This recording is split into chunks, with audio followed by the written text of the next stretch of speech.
Bismillahirrahmanirrahim. Assalamualaikum warahmatullahi wabarakatuh. Ayyuhal hibba, saudara dan saudariku yang saya muliakan dan saya cintai. Kalau kita mau jalan-jalan gitu ya, kita melihat dunia luar. Coba kita lihat tempat-tempat keramat. Dari pohon, dari gunung, dari gua, kuburan, baik yang kuburan soleh dan non soleh. Ya. Perhatikan mereka. Bagaimana aktivitas mereka? Bagaimana harapan mereka? Apa tujuan mereka? Coba perhatikan mereka. Coba perhatikan baik-baik. Siapa yang mereka sembah? Siapa yang mereka seru? Siapa yang mereka minta?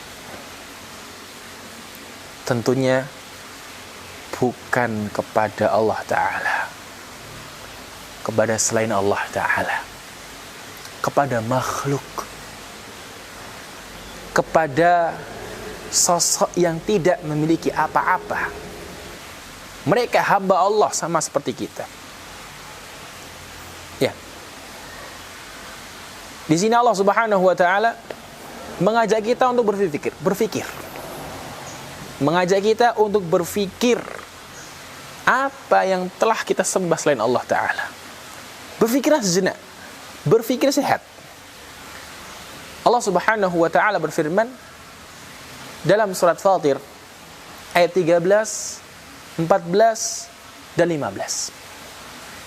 Allah Ta'ala berfirman, "Walladzina tad'una min dunihi ma yamlikuna min qitmir." Dan mereka orang-orang yang menyeru selain Allah, yang berdoa mengarahkan arah mereka kepada selain Allah. Ma yamlikuna min qitmir. Allah Ta'ala gambarkan agar kita mau berpikir. Mereka enggak punya sedikit pun kemampuan untuk menciptakan qitmir. Tahu Anda apa itu qitmir? Qitmir itu kalau Anda makan biji kurma. Bukan bijinya, tapi ya daging kurmanya itu. Coba perhatikan, ada biji kurma. Biji kurma yang itu biasanya ada kulit putih di situ ya. Yang seperti apa itu? Kulit putih tipis. Itulah qitmir. Apakah mereka bisa menciptakan itu? Mereka mampu punya? Gak bisa. Allah Subhanahu wa taala juga mengajak mereka bicara untuk berpikir, ayo berpikir kepada mereka orang-orang yang menyeru kepada selain Allah. In tad'uuhum la yasma'u du'aakum. Kalau kalian itu minta doa, mau teriak kayak gimana, mereka nggak akan mendengarkan doa kalian. Walau sami'u mastajabu lakum. Kalau seandainya mereka dengar nih, misal dengar dalam kuburan gitu, mereka dengar, oh kalian minta ala, minta fulan, minta hajat, mastajabu lakum. Mereka nggak bisa jawab, ya, nggak bisa ngasih ijabah, karena menjawab doa, ngasih ijabah doa hanya milik Allah semata. Wa yaumal qiyamah yakfuruna bisyirkikum. Nanti kalau di hari kiamat mereka mengingkari kesyirikan kalian. Mereka berlepas diri dari kalian, mengingkari kalian. Istilah yang kita sudah mengeluh-ngeluhkan, ternyata di hari kiamat, ternyata mereka mengingkari itu semua. Wala yunabbi'uka mithlu khabir. Mereka juga gak bisa ngasih kamu berita kepadamu sebagaimana ya Allah Subhanahu wa taala memberikan berita kepada kalian.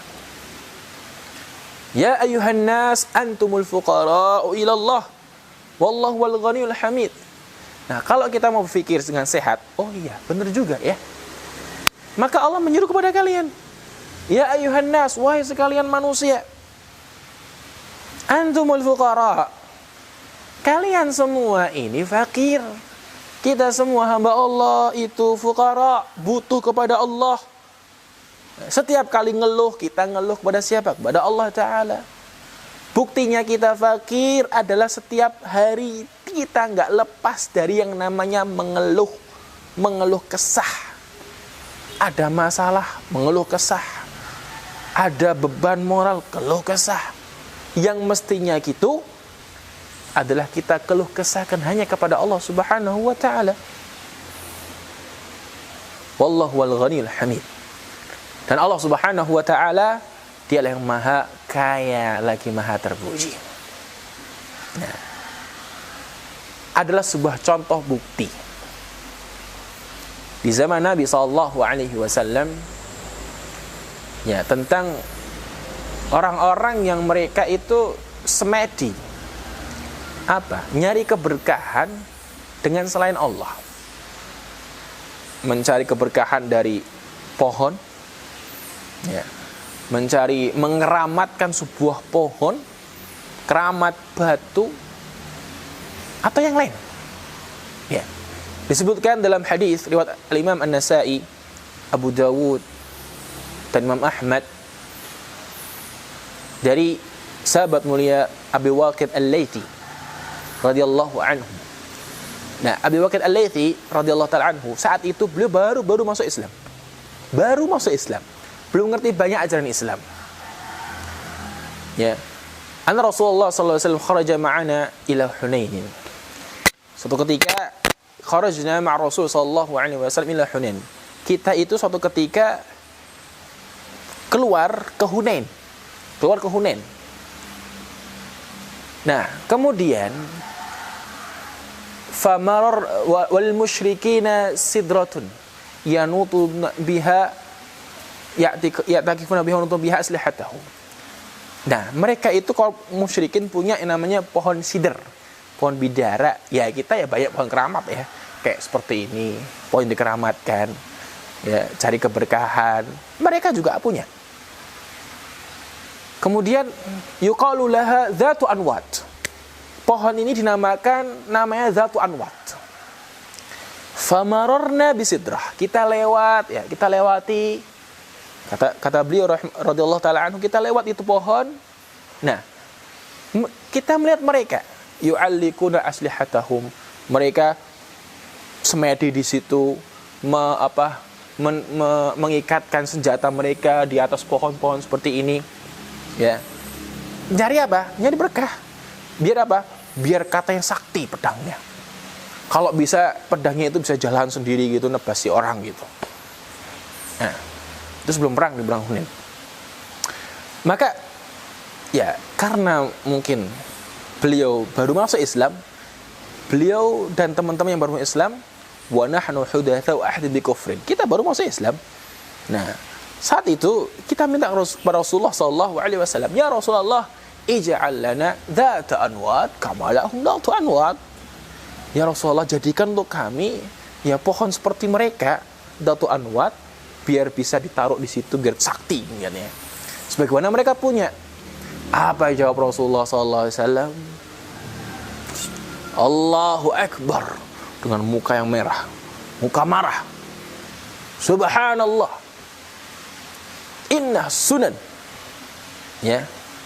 Kama fa'ala Bani Israel li Musa. Ini sebagaimana yang diminta ya dilakukan oleh Bani Israel kepada Nabi Musa alaihissalatu wassalam. Ij'al lana ilahan kama lahum alihah.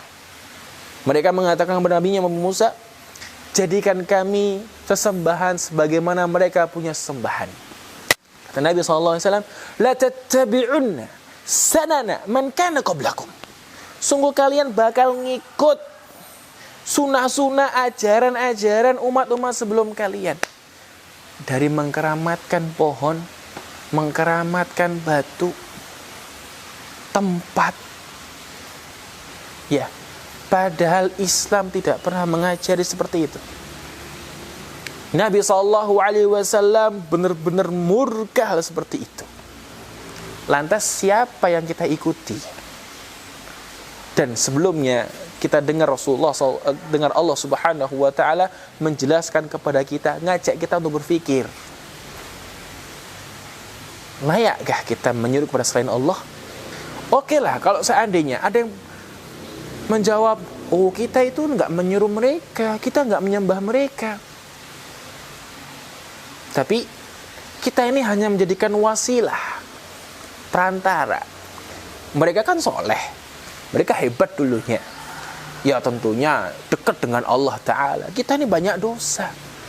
Tentunya kita malu dong minta langsung pada Allah Subhanahu wa Ta'ala. Nanti kurang bisa diijabai, kata mereka. Kalau sama fulan yang orang soleh ini, alatul, ya jalan terus, ijabai. Nah, kita jawab, bukankah Allah Subhanahu wa Ta'ala berfirman, ud'uni astajib lakum. Minta padaku, aku ijabai kalian. Minta langsung. Ya.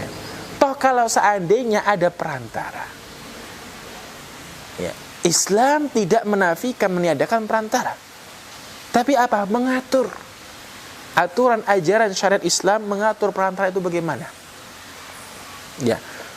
Mengatur bagaimana semestinya perantara tersebut, wasilah tersebut. Di antaranya adalah ya dengan amal soleh, juga dengan doa-doanya orang soleh yang masih hidup. Dengan amal soleh bisa kita menjadikan sebagai perantara.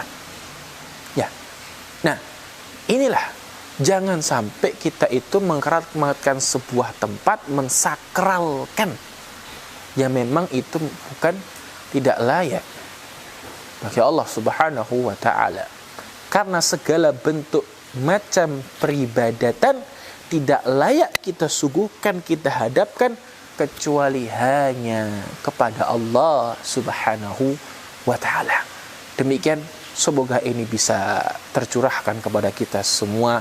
Kita bisa berpikir dengan pikiran yang jernih, yang sehat, bahwa apapun itu bentuknya selain Allah Ta'ala, kita tidak layak meminta kepada selainnya. Wallahu a'lam bissawab. Wassalamualaikum warahmatullahi wabarakatuh.